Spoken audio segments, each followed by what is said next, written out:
Doy una cordial bienvenida a los estudiantes del aula virtual de Global Business Surgeons Consultores. En este séptimo y último video tutorial de nuestro curso en Six Sigma, veremos el último componente del mapa de procesos de MAMC, controlar. Se entiende por controlar la ejecución de cuadros de control que servirán para realizar un seguimiento de los resultados sobre las mejoras que se hicieron a través de la implementación del proyecto Six Sigma. Empecemos por estudiar la clasificación de los cuadros de control. Ellos pueden ser discretos o pueden ser continuos. Cuando un cuadro de control es discreto, se dice que se basa sobre los atributos, entendiendo por atributos la proporción o cantidad de defectos sobre el total que siempre estará expresado en porcentaje o números enteros. Dentro de ello tenemos el cuadro P, N, P, C y U que vamos a explicar más adelante. Y ellos siempre van a responder a modelos discretos de probabilidad, en estos casos binomial y Poisson. Cuando un cuadro de control es continuo, quiere decir que se basa sobre mediciones específicas, pueden ser temperaturas, volúmenes, longitudes, etc. Ellos consideran a los datos dentro de la distribución normal, con lo cual se va a permitir unos rangos que abarcan números decimales o fraccionarios. La prueba de hipótesis de los cuadros de control responde a la siguiente lógica. Tenemos entonces un límite superior y un límite inferior a más o menos 3 sigmas, con un límite central que se encuentra en medio de ellos dos y una observación muestral que se mueve a lo largo de ello. Recordemos que si un punto de la observación muestral se sale de dichos límites de control, estaría por fuera de las especificaciones de calidad. Quiere decir que para que se acepte la hipótesis nula H0, los puntos deben caer dentro del límite superior e inferior, diciendo entonces que la hipótesis nula es que el proceso se encuentra bajo control estadístico. De otra manera, si el punto cae por fuera, estaría en el rango de los alfa medios de las dos colas, con lo cual rechazaríamos la hipótesis nula y aceptaríamos la hipótesis alternativa, en donde se dice que el proceso está por fuera de control estadístico. Tenemos entonces, como estudiamos anteriormente, un error alfa y un error beta, denominados error de tipo 1 y tipo 2 respectivamente. Decíamos que el error alfa consiste en negar la hipótesis nula cuando en realidad es cierta. Esto quiere decir que un punto caiga fuera cuando en realidad el proceso está bajo control. Ahí estaríamos diciendo entonces que estamos rechazando la hipótesis nula cuando de pronto el proceso sí está bajo control. Y decíamos que el error beta es el aceptar la hipótesis nula cuando en realidad es falsa. Por ejemplo, que un punto esté dentro de los límites de control cuando en realidad el proceso está fuera de él. Quiere decir que haya un punto dentro de los límites, asumiendo que entonces se encuentra bajo control estadístico cuando no es cierto. Quiere decir que en la medida que el rango del límite superior e inferior se alejan del límite central, que le damos mayor amplitud, se disminuiría el error alfa, pero con su respectiva consecuencia de aumentar el error beta. De esta manera, para minimizar los errores tipo 1 y 2, existen 4 pruebas estadísticas para determinar si efectivamente el proceso se encuentra o no fuera de control estadístico. La prueba 1 consiste en determinar si hay un punto por encima o por debajo de los límites a 3 sigmas, como en este caso que este punto se sale del límite superior de control. La segunda prueba consiste en determinar si hay 6 a 9 puntos consecutivos sobre un lado de la línea central, como en este ejemplo que vemos todos estos puntos consecutivos que están sobre el costado inferior del límite central. La tercera prueba consiste en determinar si hay 6 puntos en fila, todos creciendo o decreciendo, tal cual como estamos viendo en este caso. Y la prueba 4 consiste en determinar si hay 14 puntos consecutivos que se alternan arriba y abajo. Este zigzag que cruza la línea central. ¿Para qué sirven estas 4 pruebas? Sirven precisamente para determinar si hay factores especiales que están eliminando el comportamiento aleatorio del proceso y que están sesgando la información. Entonces aquí diríamos que hay causas especiales que hay que analizar. Empecemos ahora sí a profundizar en la estructuración de cada uno de los cuadros de control. Comenzamos con el cuadro P, que habíamos dicho es de tipo discreto y mide el porcentaje de unidades defectuosas en la producción, respondiendo al modelo discreto binomial. Dice, una comercializadora de lácteos hará un cuadro P para controlar las devoluciones diarias de bolsas de leche durante un mes. Cada bolsa devuelta se considera defectuosa y como lote las vendidas. Pregunta, realice las 4 pruebas y determine el proceso está controlado. Entonces para ello vamos a recurrir a la prueba de hipótesis. Y segundo, ¿a qué nivel sigma se está trabajando? La idea entonces es que en el mapa de procesos de MAMC, en esta parte de controlar, como se supone que ya se implementó la mejora 6 sigma, el nivel sigma debe ser superior al que se detectó en la fase de medir. Vamos entonces a nuestro archivo de Excel para empezar a explicar el cuadro P. Acá, como ustedes pueden ver en pantalla, se recogió la información para el ejercicio. Entonces tenemos el tamaño del lote para 30 días y las respectivas devoluciones de las bolsas de leche. Aquí tendríamos las 3 ecuaciones que vamos a implementar tanto para límite central como para límite superior e inferior según el cuadro P. Entonces arranquemos. Decimos que el límite central es la suma de todas las partes defectuosas, que en este caso serían las devoluciones de la bolsa de leche, sobre la suma de el tamaño del lote para los 30 días, tal cual como lo estamos viendo acá. Para Excel, para efectos de poder realizar el cuadro de control, entonces debemos repetir este mismo valor para los 30 días, tal cual como estamos viendo acá, estirando la fórmula.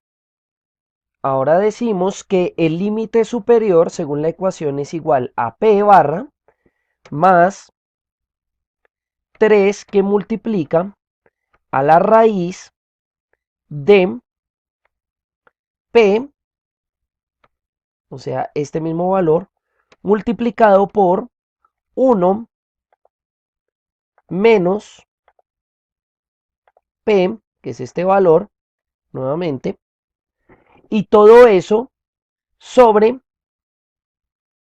el promedio de lo que vendría a ser el lote sobre el total, o sea, esto dividido sobre la suma de ello, dividido entre el número de observaciones que sería 30. O sea, lo mismo que el promedio. Entonces cerramos todo esto para que me quede dentro de la raíz.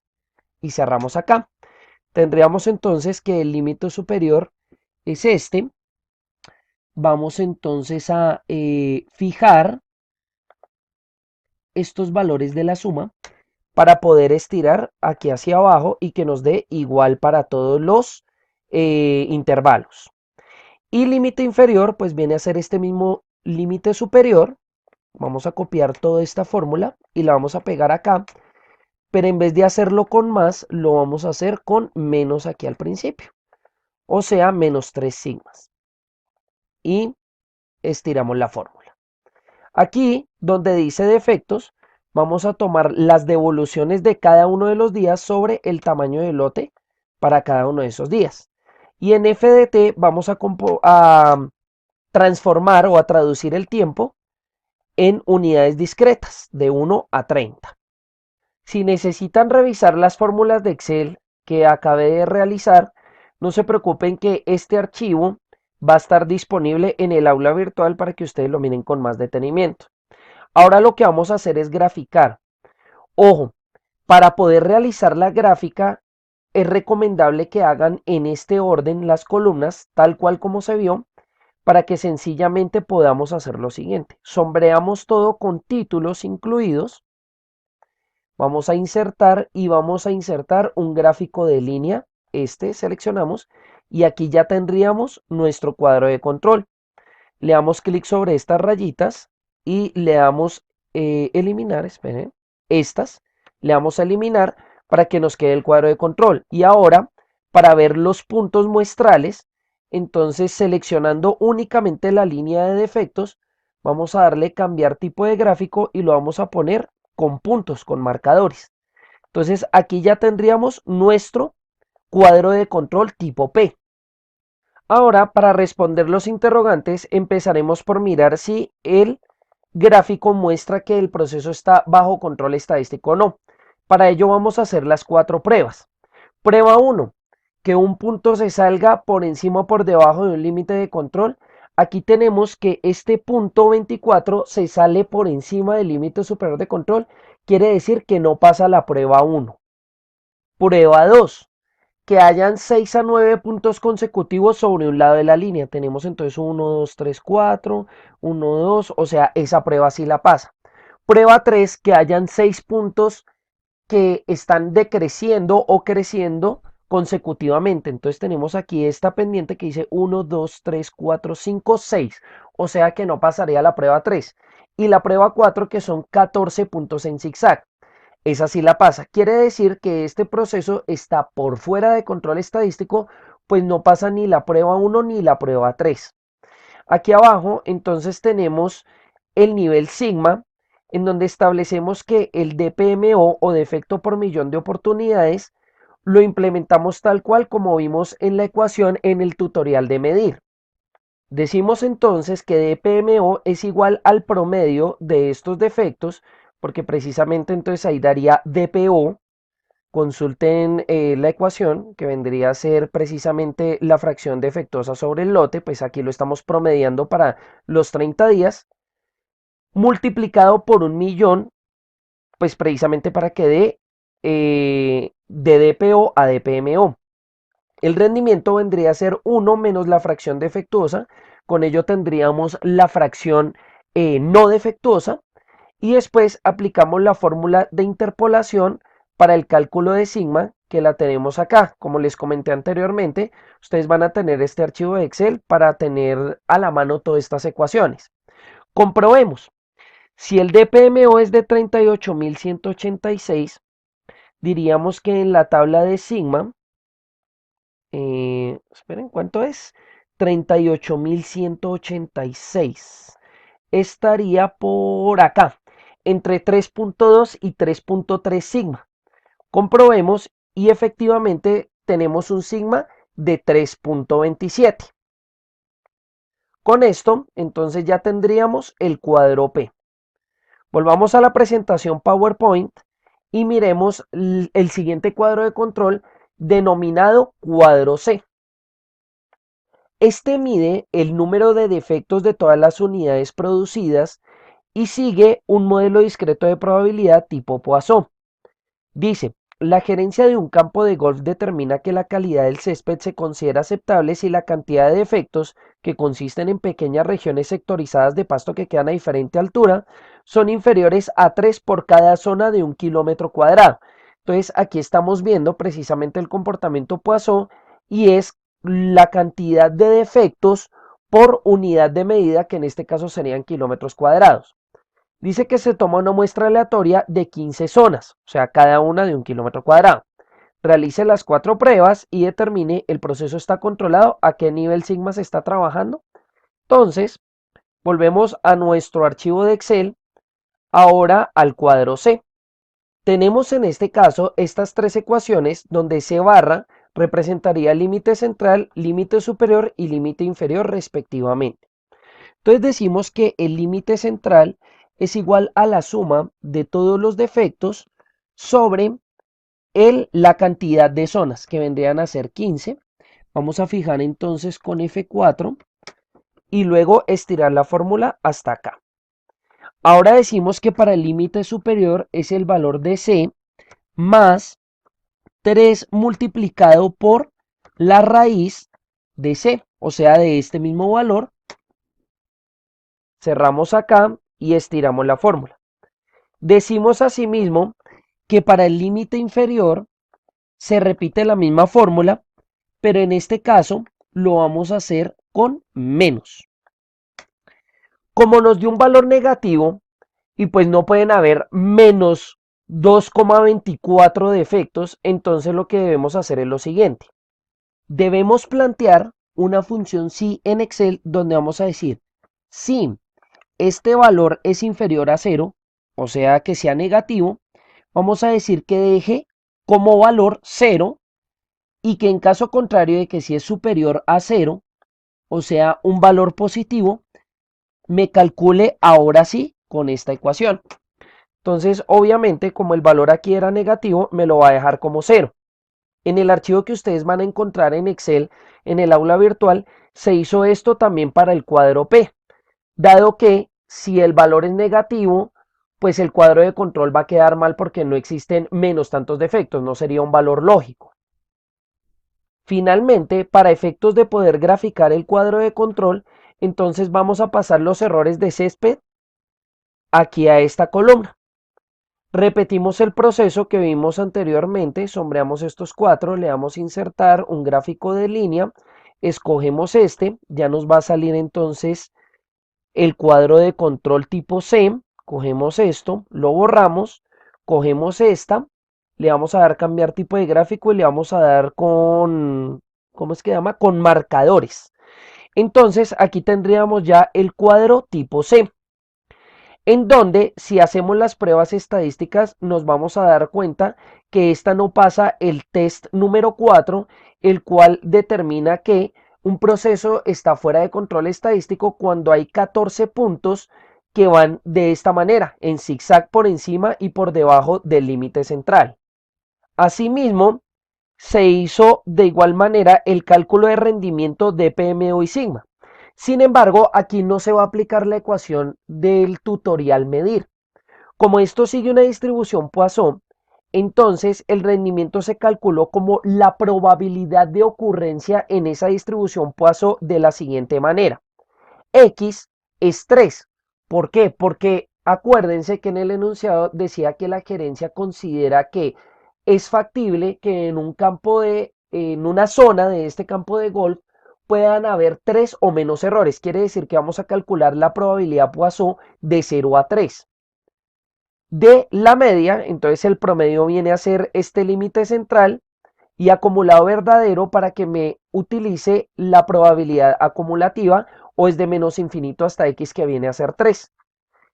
Luego de ahí establecemos el DPMO como 1 menos el rendimiento, porque 1 menos el rendimiento viene a ser la parte defectuosa por 1.000.000 y luego hacemos el cálculo sigma con la ecuación de interpolación. Comprobemos, hay un error de 235.322. 235.322 que estaría por acá. Diríamos que es un nivel sigma entre 2,2 y 2,3. Y efectivamente tenemos un nivel sigma de 2,22. Vamos entonces nuevamente a nuestra presentación PowerPoint para seguir viendo los distintos cuadros de control. Acá tenemos otros dos cuadros discretos con los cuales no vamos a profundizar cada uno con un ejercicio en Excel, puesto que se consideran variaciones de los que ya vimos anteriormente. Primero tenemos el cuadro NP, el cual es una variación del cuadro P y mide el número de unidades defectuosas en la producción. Esto quiere decir que en vez de medir la proporción de defectos sobre el total, va a medirlo como unidades. Tenemos el ejemplo de la cantidad de billetes falsos recibidos en un banco. Quiere decir que si en vez de haber sido cuadro NP hubiera sido P, se hablaría de proporción de billetes falsos recibidos en un banco. Esa es la diferencia. Y obviamente, como es una variación, responde también al modelo binomial. Tenemos también el cuadro U, el cual es una variación del cuadro C, que calcula el número de defectos por unidad producida. A diferencia del cuadro C, el cuadro U lo que determina es la cantidad de defectos por una unidad de medición, pero subdividiendo esos defectos en diversos grupos. Por ejemplo, tenemos la falla por cada insumo por cada metro de construcción. Si no fuera cuadro U, sino cuadro C, diríamos fallas por cada metro de construcción, pero aquí estamos considerando las fallas de cada insumo de cada metro de construcción. Entonces, si nos damos cuenta, esos defectos distribuidos según Poisson se van a subdividir en distintos subgrupos que en este caso serían los insumos. Con ello ya terminamos entonces la explicación de los cuadros de control discretos. Ahora vamos a empezar con la explicación de los cuadros de control continuos, empezando por el cuadro X barra y R. Este realmente es una presentación conjunta de dos cuadros de control donde el X barra va a mostrar la distribución de las medias y el R va a mostrar la distribución de los rangos para una serie de observaciones. Dice, el departamento de maquinaria de una empresa fabricante de buses produce un eje de transmisión de potencia que tiene de largo 25 más o menos 0,1 pulgadas. El área de ensamble se queja de que el eje no está produciendo conforme a las especificaciones. Como resultado, la gerencia quiere realizar unos cuadros X barra y R para supervisar las longitudes. Se toman aleatoriamente 10 subgrupos, cada uno con 5 puntos muestrales. Realice las 4 pruebas y determine el proceso está controlado, a qué nivel sigma se está trabajando.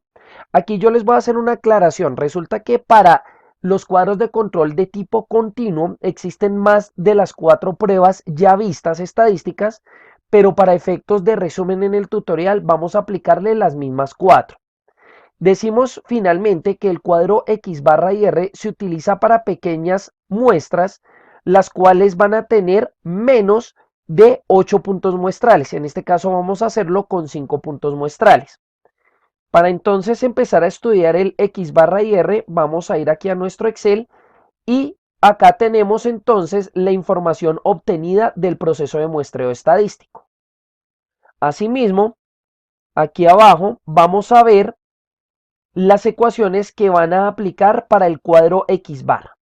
Decimos que la línea central es la media de todo, como quien dice X doble barra. Entonces vamos a ponerlo así, luego lo vamos a fijar para poderlo estirar como ya hemos visto. Lo estiramos entonces hasta 10, que vendría a ser acá. El límite superior vamos a decir que es la media más 3 desviaciones que multiplican a la desviación estándar muestral de toda esta distribución. Entonces lo vamos a poner acá. Y esa desviación estándar la vamos a dividir entre la raíz de n, que n son los puntos muestrales, o sea, de 5. Entonces cerramos y daría 25,09. Vamos entonces a fijar esto para poderlo estirar. Lo estiramos hasta 10. Ahora cogemos esta ecuación, la vamos a repetir acá, pero entonces ahora con el signo menos para el límite inferior, estiramos y aquí finalmente traemos la media pero la muestral, o sea, no X doble barra, sino X barra, que viene a hacerse de esta manera que estamos viendo en pantalla y la estiramos hasta abajo. Aquí ya tendríamos entonces la información para crear el gráfico X barra. Volvemos a repetir entonces el proceso que hemos visto. Sombreamos todo, le damos insertar, gráfico de línea, le damos este. Acá borramos estas líneas, lo ponemos por este lado. A este le vamos a decir cambiar tipo de gráfico. Le vamos a dar este aceptar. Entonces aquí tendríamos nuestro gráfico X barra. Ahora vamos con el gráfico R, donde lo primero que hay que hallar es el intervalo R, que es lo mismo que el rango sobre cada uno de los subgrupos. Acuérdense que un rango viene a ser el valor máximo de una distribución. Entonces vamos a encontrar el valor máximo de acá menos el valor mínimo. Entonces vamos a decirle máximo menos mínimo de esta misma distribución. Y ahí me encontraría el rango para ese primer subgrupo. Entonces lo estiramos hasta 10, que viene a ser acá, imagino. Sí, listo, hasta 10. Y ahí ya tendríamos el intervalo R. Ahora, como límite central decimos que es R barra, o sea, el promedio de todo este intervalo R, el cual vamos a fijar para poder estirar posteriormente la fórmula. Entonces la estiramos hasta acá. Y vamos a decir que el límite superior de control y límite inferior de control son valores tabulares o de tabla que dependen de la cantidad de puntos muestrales. Para ello, entonces tenemos esta tabla aquí abajo, la cual muestra, como les decía, los valores tabulares para realizar las ecuaciones. Entonces decimos que el límite superior de control es D4 por R. D4 viene a ser este valor y decimos que tenemos 5 puntos muestrales, o sea, cogemos esta intersección, con lo cual el valor sería de 2,114. Entonces, para el límite superior, vamos a coger R barra multiplicado por 2,114. Y este vendría a ser el límite superior.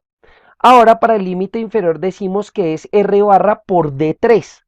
En este caso, para 5 puntos muestrales D3 es igual a 0, con lo cual diríamos que el límite inferior es igual a 0 también. Volvemos entonces a crear la gráfica, en este caso ya sería la gráfica R barra. La estiramos entonces hasta acá, que quede justo debajo de la X barra. Listo, borramos esto y ya tendríamos nuestro gráfico R. Entonces, ¿qué es lo que vemos acá? Hay varias cosas para analizar. Lo primero es el principio de correlación. Si el gráfico R, ojo con esto, tiene un comportamiento paralelo al gráfico X barra, quiere decir que la variable no se comporta bajo distribución normal, sino que es sesgada, con lo cual los análisis posteriores deben hacerse de manera diferente o hay que hacer una transformación de esa variable mediante el Box-Cox hacia distribución normal. Acá no vamos a explicar el Box-Cox. Lo segundo, entonces, es que hay que determinar las pruebas estadísticas, los test que hemos visto hasta el momento para cada una de las dos gráficas, puesto que al ser la variación a manera de rango, muestra cuánto se aleja de la media esta distribución que tenemos aquí de X barra. Vemos entonces bajo los 4 test que este proceso sí se encuentra bajo control estadístico. Abajo entonces tenemos el cálculo para el rendimiento y el nivel sigma respectivo. Para hallar el valor de z, entonces tenemos que z del límite superior de control viene a ser límite superior de control menos la media de toda la distribución y esto sobre la desviación estándar muestral de dicha distribución. Ese vendría a ser entonces el límite superior de control estandarizado. Vamos entonces aquí a fijar estas fórmulas para poderlo estirar para acá y que ya me dé el límite inferior de control. Siguiendo con el proceso que vimos en el tutorial de medir para continuar con el cálculo del nivel sigma continuo, entonces hay que pasar el z del límite superior de control y límite inferior a la probabilidad de ocurrencia. Entonces para ello vamos a darle distribución normal estandarizada para este valor de z y acumulado verdadero para que me arroje la función de probabilidad acumulativa.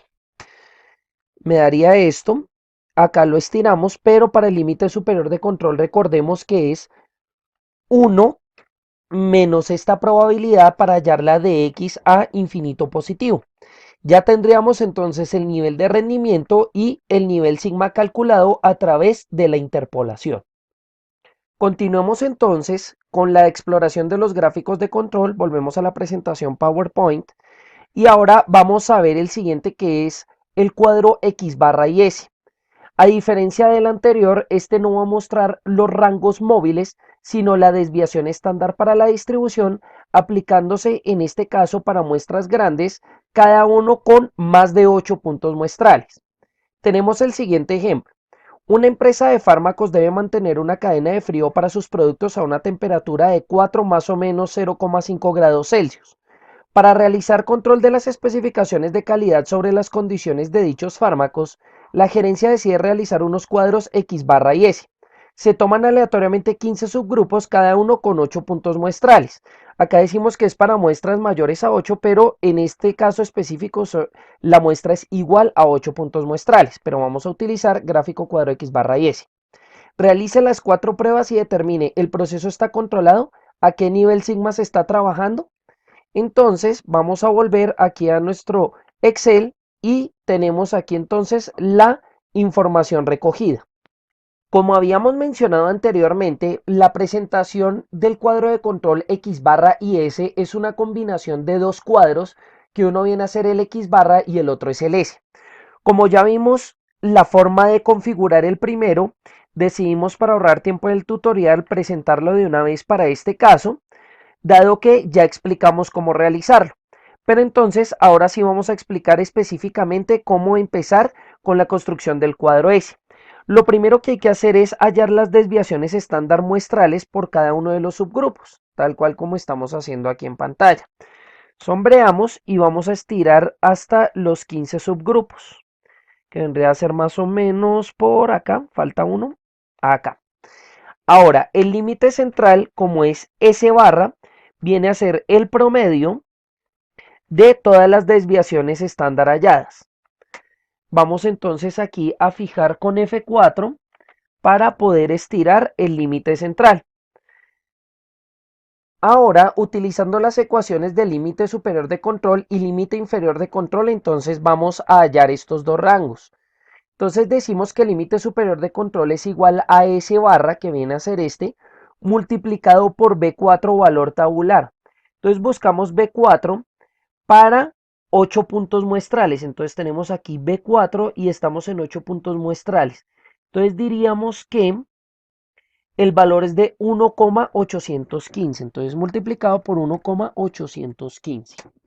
Y estiramos la fórmula.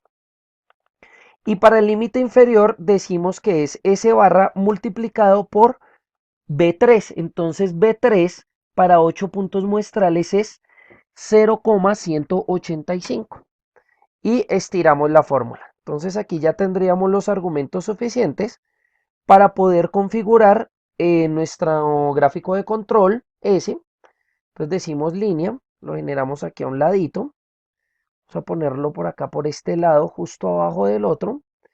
Vamos entonces aquí a borrar esto. Aquí se me fueron estos dos ceros. Y esto acá, vamos a borrarlo. Listo. Y aquí ya tendríamos entonces el X barra S. Realizamos entonces los test, primero para el cuadro X barra y después para el cuadro S. Como nos damos cuenta, en el cuadro X barra pasa todos los test y en el cuadro S habría duda de si pasa la prueba número 2, la cual es 6 a 9 puntos muestrales por encima o por debajo, todos consecutivos, del límite central. Miremos aquí, 1, 2, 3, 4, 5.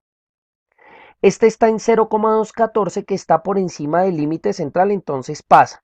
Y aquí 1, 2, 3, 4, 5. Efectivamente, ambos gráficos pasan los 4 test de control. Finalmente, entonces repetimos aquí el proceso para hallar el nivel sigma a nivel continuo. Lo hacemos entonces rápidamente, donde decimos que el valor de z del límite superior de control es igual al valor x del límite superior de control menos la media de toda la distribución. Entonces aquí sombreamos de aquí a acá. Vamos a fijar de una vez estos valores para poder hacer la ecuación siguiente. Metemos todo esto en paréntesis y esto dividido entre la desviación estándar muestral de toda la distribución. Entonces sombreamos estos mismos valores y volvemos y los fijamos con F4. Cerramos, estiramos la fórmula para el valor de z del límite inferior de control, hallamos la probabilidad según distribución normal estandarizada, decimos que este es el valor de z acumulado verdadero para que me bote la función acumulativa, estiramos esta fórmula, decimos que acá es 1 menos esto para que me lo halle de x a más infinito. Con esto hallamos que el rendimiento es del 96,77% y el nivel sigma del 3,35. Volvemos a la presentación PowerPoint para ver el último ejemplo de cuadros de control, que es el cuadro IMR, en el cual decimos que se utiliza para muestras individuales igual a 1. Esto ocurre cuando es imposible o muy costoso realizar varios muestreos por subgrupo. Quiere decir que en este caso la base va a ser un solo artículo al cual se le van a medir las características de manera continua. Veamos este ejemplo. Una empresa que manufactura estanterías modulares desea verificar las variaciones de cada uno de los tubos que las componen, debiendo ser del mismo tamaño. Tomando una sola estantería se realizará un cuadro IMR para controlar el nivel de calidad. Nos damos cuenta entonces acá que no estamos especificando la calidad a través del muestreo de varias estanterías, sino de una sola. Como les mencionaba anteriormente, esto puede ser, por ejemplo, cuando la medición de calidad implica destrucción del material. Dice, realice las 4 pruebas y determine, ¿el proceso está controlado? ¿A qué nivel sigma se está trabajando? Entonces, volvemos a nuestro Excel para hacer el ejercicio final. Como pueden observar, aquí a mano derecha tenemos otros valores tabulares que en este caso se van a utilizar específicamente para los cuadros de control IMR. Entonces, ¿qué es lo primero que hay que establecer? Los rangos. ¿Qué vienen a ser los rangos? Un valor menos el otro, en este caso porque no tenemos distintos puntos muestrales. Entonces vamos a decir que el primer rango es este menos el siguiente. Sin embargo, para que no den valores negativos, vamos a meter todo esto en valor absoluto. Y ya lo tendríamos. Entonces vamos a estirar hasta la penúltima observación, puesto que la última, pues como depende de 2 observaciones, va a ser de 0. Entonces, promediamos abajo tanto la longitud de cada uno de los segmentos de tubo de la estantería como los respectivos rangos. Ahora bajamos acá y vamos a hacer el gráfico I y después vamos a hacer el gráfico MR. Entonces, lo primero es que vamos a traer las longitudes de la primera tabla acá, tal cual como lo estamos viendo, son 15. Entonces, vamos a hacerlo hasta la observación 15. El límite central entonces va a ser el promedio de esas longitudes.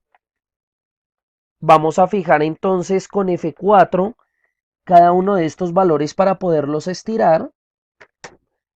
Vamos entonces a llevarlo hasta el final y vamos a decir que el límite superior es el valor X barra más E2 por R, lo cual representaría lo siguiente. X barra es el límite central más el valor E2, que lo tenemos tabular, E2, precisamente para un N de 2, que ese es el que se toma por defecto, multiplicado por R, bueno, este 2 también lo vamos a fijar para poder estirar la fórmula, multiplicado por el valor R, que es el promedio de los rangos. Entonces, este también lo fijamos y podemos estirar la fórmula. Entonces, ahí ya tendríamos el límite superior. Y para el límite inferior, sencillamente es copiar y pegar esta misma fórmula, pero para este caso le vamos a dar resta en vez de suma. Y ahí ya tendríamos entonces valor del límite superior y límite inferior. Sombreamos, le damos a insertar, vamos a crear la gráfica, ya la tenemos acá. Vamos a dejarla aquí a un ladito de esta información. Le quitamos esto que nos sirve de distractores y ahí ya tendríamos nuestro gráfico I. Ahora veamos los argumentos para el gráfico R. Entonces tendríamos que en intervalo R vamos a traer estos rangos, que esta vez va hasta 14. Recuerden que el último no cuenta. Sería hasta acá. El límite central vendría a ser el promedio de todos estos valores, que viene a ser R barra. Vamos entonces a fijarlos con F4 para poderlos estirar. Este iría hasta 15. Y decimos que el límite superior es D4 por R y límite inferior D3 por R. Entonces, tenemos R, que viene a ser este, multiplicado por D4. Entonces, miramos en los valores tabulares. D4 es este valor para n igual a 2. Entonces, lo vamos a fijar. Tendríamos aquí el límite superior. Y para el límite inferior, tendríamos el mismo valor R por D3 en valor tabular para n igual a 2, que es 0. O sea, aquí el límite inferior nos daría 0, no aparecería en la gráfica. Acá borramos estos dos que nos están sobrando. Volvemos y repetimos el ejercicio. Vamos a insertar gráfico de línea. Y ya tendríamos entonces aquí nuestro gráfico MR. Haciendo los 4 test, entonces tenemos que para el cuadro I hay un defecto en la prueba 1, pues este punto está por debajo del límite inferior de control y asimismo no pasa la prueba 2 porque hay más de 6 puntos muestrales sobre un lado de la línea. Veámoslo. 1, acá 2, 3, 4, 5, 6, 7. ¿Sí? Este está exactamente sobre el punto muestral, pero diríamos que no pasa la prueba 2. Y aquí tendríamos en este caso, en el cuadro MR, que efectivamente tampoco se cumple la prueba 2. 1, 2, 3, 4, 5. Acá sí la pasa, pero acá no. 1, 2, 3, 4, 5, 6, 7. 7 puntos donde este está tocando el límite central, o sea que podríamos considerar que no pasa la prueba 2. Finalmente, entonces habría que determinar, como hemos visto hasta el momento, los valores de z y probabilidad de z. Entonces decimos que acá es límite superior de control menos el promedio de todo lo que tenemos acá, de todas las longitudes, sobre la desviación estándar muestral de este mismo rango. Vamos a decir entonces que aquí esto lo metemos en paréntesis. Vamos a fijar esto acá para poder hacer la siguiente fórmula. Listo, ya la tenemos acá. Entonces esto lo bajamos para acá. Ya tendríamos estos valores. Acá entonces la probabilidad de distribución normal estandarizada invertida de esto. Acumulado verdadero. Esto lo estiramos para acá. El primero es 1 menos ese valor. Y diríamos entonces que el rendimiento es del 93.83% y el nivel sigma del 3.04%. Si tienen alguna inquietud adicional, no duden en consultarme a través del aula virtual. Esto fue todo por el tutorial y por el curso de 6 Sigma. Nos veremos en una próxima ocasión. Hasta pronto.